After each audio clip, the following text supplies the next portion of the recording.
It is an absolute pleasure to be here. I am talking about a team effort that came through PACE, and so I just want to acknowledge that the research I'm about to discuss was authored by Julie Marsh, Susan McKibben, Heather Huff, who is here and introduced this event, Michelle Hall, Ananya Matuos, Caetano Sequeira, and myself.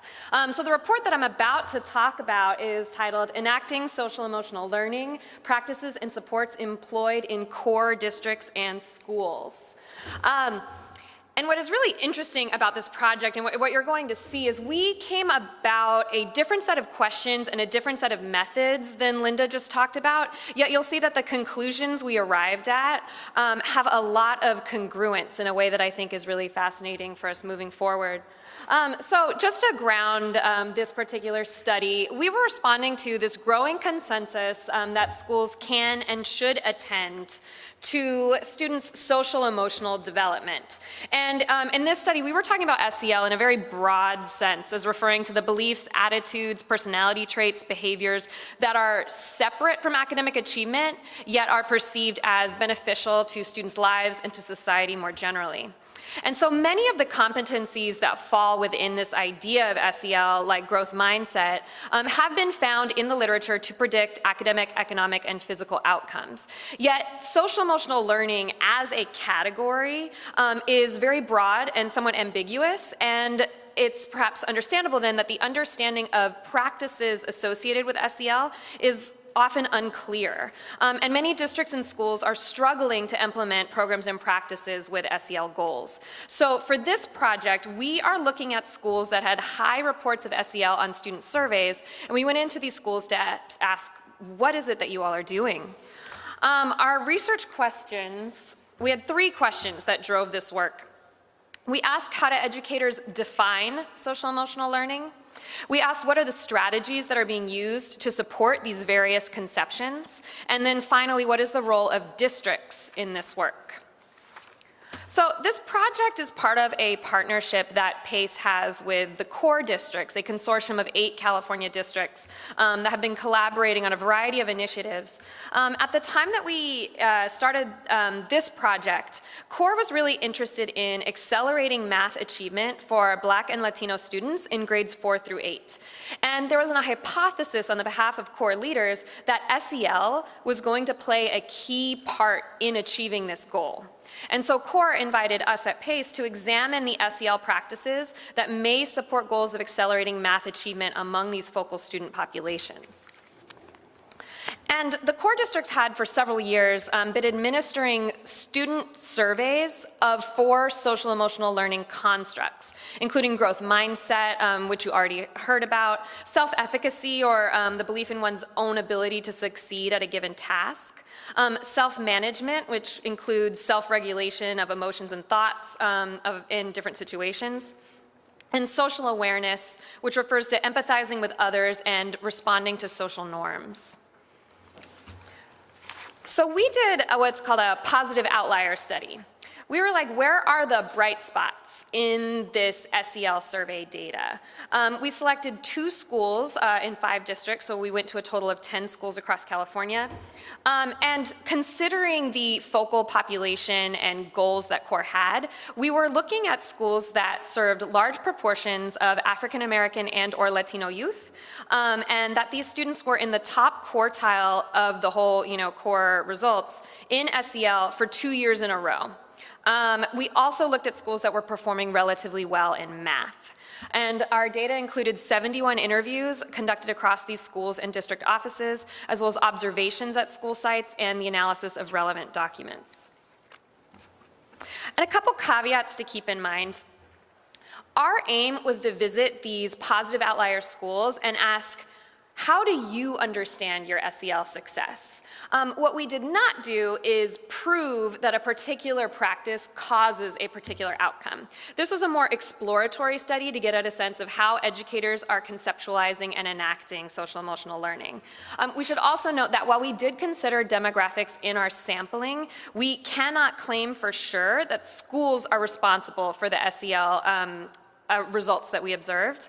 There could have been factors in students' home lives or other factors that are contributing to these scores. So for this first question, How do educators define social emotional learning?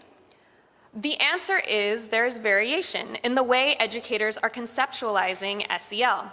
And I think this variation really speaks to the complexity of the framework that Linda just presented to us. So we loosely sorted the way people talked about SEL into these 6 buckets.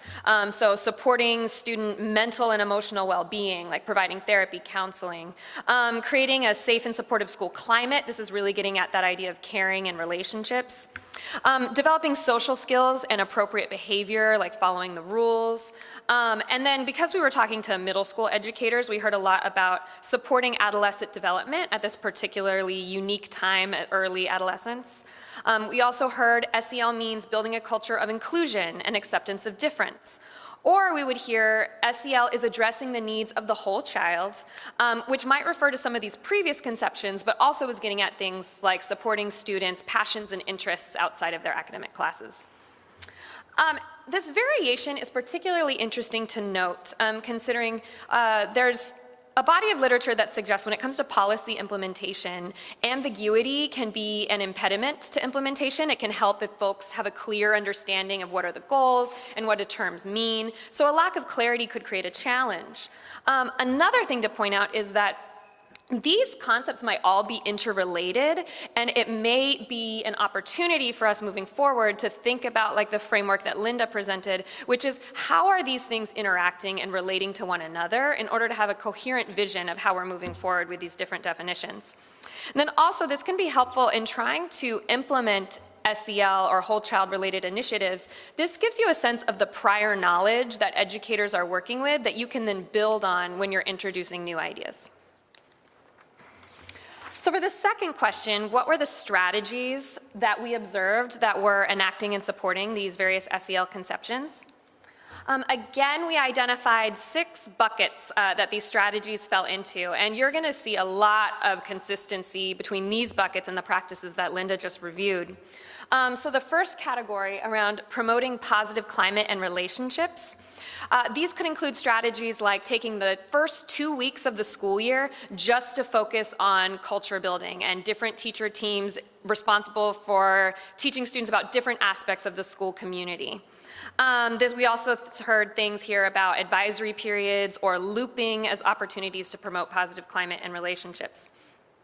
Supporting positive behavior was the second theme that emerged. This relates to what Linda was describing when she was talking about educative and restorative supports. So here we were seeing things along the lines of positive behavior or PBIS programs and restorative justice programs that are emphasizing moving away from punitive approaches to more either instructional or sort of community restoration-oriented approaches to talking about behavior. One administrator that we spoke with told us, instead of looking at a punitive approach for everything and also having a blanket zero tolerance policy, we have more case-by-case responses to students. That's what we do with restorative practice, to sort of disrupt our punitive ways that we were used to going about responding to discipline. The third category that emerged, elective courses and extracurricular activities. So for example, we saw a lot of these schools had student clubs or like a student leadership elective course that focused on promoting kindness across the campus or training students to mediate conflict with their peers. We also saw after-school programs that talked about relieving stress, after-school yoga programs and things along those lines. And then explicit classroom practices and curricula that had SEL orientations. So this could be working on relationship building through group work in the classroom, or permitting students to redo homework assignments and tests as a way to sort of reduce pressure and stress and also to show students how they can improve with effort. And then modeling growth mindset. So for example, one teacher told us, so we really put an emphasis on how making mistakes is the only way we can learn. Mistakes are put in this special place. We applaud them, look at them. We go through all that to talk about how these things make your brain grow. Every so often throughout the year, we will pick our favorite mistakes and have students do error analysis on those mistakes. The final two buckets of strategies, hiring, organizing, and training personnel with an SEL orientation. So for example, providing professional development specifically on social emotional learning. Then we also saw some examples of measurement and data use, like a leadership team looking at the core survey results, or a teacher administering a Google survey on questions about, did you receive help today? Do you feel safe asking for help in this classroom? Things like that. Our third research question is, what is the role of districts in supporting SEL? And there were 5 themes within here. Districts might establish priorities and frameworks like explicit SEL standards or incorporate SEL in school evaluation. There might be district-level staff focused on, say, positive behavior or on SEL specifically. Districts might purchase a program or curricula, like a curricula that is then used in advisory. Districts could offer training. For example, one district bought copies of Carol Dweck's Growth Mindset book and distributed those to all of the school leaders in the district. Or districts might be using measurement and data to monitor school performance and determine interventions. Like one school used core surveys and then some other data points to determine which schools to intervene with in the implementation of a positive behavior program. So to wrap up, we offer a few implications for policymakers and practitioners. One, we think that this study reveals the opportunity to build more common understandings and alignment regarding social emotional learning, or perhaps even thinking about this more from this whole child integration of social emotional learning, academics, and climate perspective that was already talked about. Also, you'll remember that this study was prompted by a goal of looking at accelerating achievement among Black and Brown youth in math. And those pieces, those racial equity pieces and that math-specific piece wasn't very clear in our data when we talked to educators. So we think there may be another opportunity here to talk about how the connection between SEL and racial equity could be intentional and explicit. Linda talked about stereotype threat, cultural responsiveness, the importance of two-way pedagogy and educators learning about students. All of these things could help clarify when we're talking about furthering racial equity in California, how is this also part of the SEL conversation and vice versa? Relatedly, when we're talking about SEL in a particular class such as math, what are the opportunities that we can think about tying content together with SEL goals?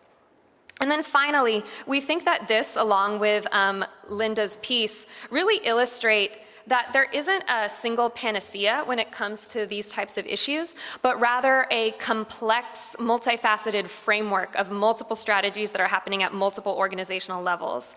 And this can be a lens when thinking about how do we further SEL in our schools.